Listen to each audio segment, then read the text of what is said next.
আপনি কি জানেন যে দেশে বাংলাদেশের মতো দেশকে শতবারের বেশি ফিট করা যায় সেই একই দেশ আজকে বাংলাদেশি স্টুডেন্টদের জন্য স্বপ্নের জায়গা মেডিকেল ইঞ্জিনিয়ারিং আইটি আর এভিয়েশন পড়ার জন্য। আর এই দেশটাই আবার মহাকাশে প্রথম মানুষ পাঠিয়েছে, পৃথিবীর সবচেয়ে গভীর হ্রদের মালিক, আর যেখানে শীত মানে সত্যিকারের বরফের সাম্রাজ্য। এই ভিডিওতে আমরা কথা বলবো সেই দেশকে নিয়ে, রাশিয়া সম্পর্কে, যে রাশিয়াকে জানার পর হয়তো আপনিও একদিন সেখানে যাওয়ার প্ল্যান করা শুরু করে দেবেন। রাশিয়ার পরিচয়। রাশিয়ার পুরো নাম রাশিয়ান ফেডারেশন। এই দেশটা দুই মহাদেশ জুড়ে, ইউরোপ আর এশিয়া। মোট আয়তন প্রায় 17 মিলিয়ন বর্গ কিলোমিটার, মানে বাংলাদেশের মতো দেশকে প্রায় 110 বার রাশিয়ার ভেতরে ফিট করে দেওয়া যায়। রাজধানী মস্কো। সাংস্কৃতিক রাজধানী সেন্ট পিটার্সবার্গ। মোট জনসংখ্যা প্রায় 144 মিলিয়ন। মুদ্রা রাশিয়ান রুবল। আনুমানিক হিসাব 1 রুবল সমান 1.250 বাংলাদেশি টাকা। সময় অনুযায়ী রেট পরিবর্তন হয়। বাংলাদেশি দর্শকদের জন্য বিশেষ তথ্য। বাংলাদেশ থেকে রাশিয়া যেতে সাধারণত এই রুটটাই সবচেয়ে বেশি ব্যবহার হয়: ঢাকা, ইস্তাম্বুল, মস্কো। বাংলাদেশি স্টুডেন্টরা রাশিয়ায় মূলত যে সাবজেক্টগুলো পড়তে যায়: medical, engineering, aviation, IT, information technology.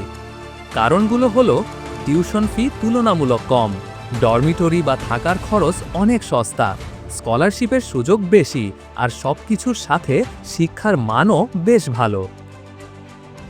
রাশিয়ার শীত। রাশিয়ার শীত শুধু ঠান্ডা না, এক কথায় ভয়ানক ঠান্ডা। কিছু অঞ্চলে তাপমাত্রা নেমে যায় -50 ডিগ্রি সেলসিয়াস পর্যন্ত।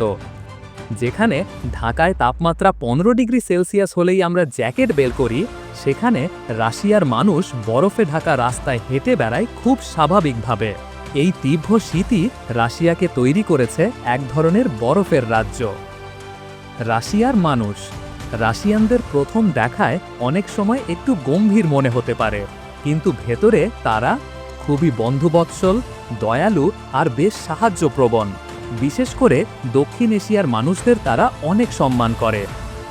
রাশিয়ানদের প্রিয় কিছু জিনিস: গরম চা, চকলেট আর পরিবার নিয়ে সময় কাটানো। রাশিয়ার ভৌগোলিক বৈচিত্র্য।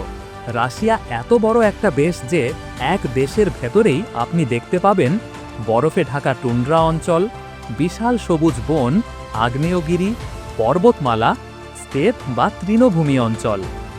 গুরুত্বপূর্ণ কিছু স্থানের মধ্যে আছে ভলগা নদী, ইউরোপের সবচেয়ে বড় নদী; উরাল পর্বতমালা, ইউরোপ আর এশিয়ার মাঝের প্রাকৃতিক সীমানা; সাইবেরিয়া, যাকে অনেকেই বলে বরফের সাম্রাজ্য; বাইকাল লেক, পৃথিবীর সবচেয়ে গভীর হ্রদ। রাশিয়ার ইতিহাস। একটু সংক্ষেপে, রাশিয়ার ইতিহাস সব সময় শক্তিশালী আর প্রভাবশালী।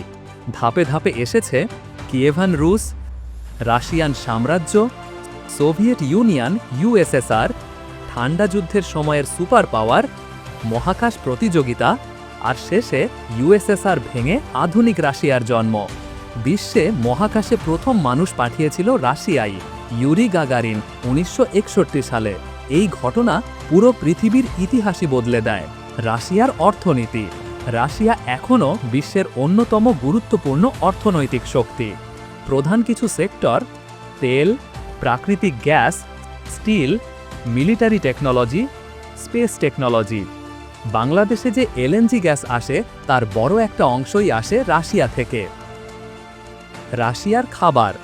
বাংলাদেশি দর্শকদের জন্য পরিচিত কিছু রাশিয়ান খাবার হলো বর্স্ট, বিট দিয়ে তৈরি স্যুপ; পেলমেনি, এক ধরনের রাশিয়ান ডাম্পলিং; ব্লিনি, পাতলা রুটি বা প্যানকেক; বিফ স্ট্রোগানফ; কাভিয়ার, দামি মাছের ডিম, অনেকটা বিলাসী খাবার। আর একটা কথা, রাশিয়ায় গিয়ে যদি গরম চা না খান তাহলে ভ্রমণটাই অসম্পূর্ণ থেকে যাবে। রাশিয়ার উৎসব। রাশিয়াতে সারা বছরই থাকে নানা উৎসব ও উদযাপন। তার মধ্যে উল্লেখযোগ্য new year celebration, winter fest, victory day, Maslenitsa এক ধরনের ঐতিহ্যবাহী উৎসব। প্রতিটি উৎসবেরই আছে নিজস্ব ইতিহাস আর সংস্কৃতি। রাশিয়া শুধু একটা দেশ না, এটা এমন এক জায়গা যেখানে বরফের মাঝে আছে সভ্যতা, ইতিহাসের ভেতরে লুকিয়ে আছে সংস্কৃতি, আর প্রতিটি শহরের ভেতরে ঘুমিয়ে আছে হাজার বছরের গল্প। এই বিশাল দেশকে পুরোপুরি বোঝা হয়তো সহজ না, কিন্তু রাশিয়াকে একবার চোখে দেখলে দর্শকের মনের ভেতর একটা আলাদা অনুভূতি চিরদিনের মতো থেকে যায়। এটাই রাশিয়া, বরফ, ইতিহাস, শক্তি আর স্বপ্নের এক অনন্য মিলনস্থল।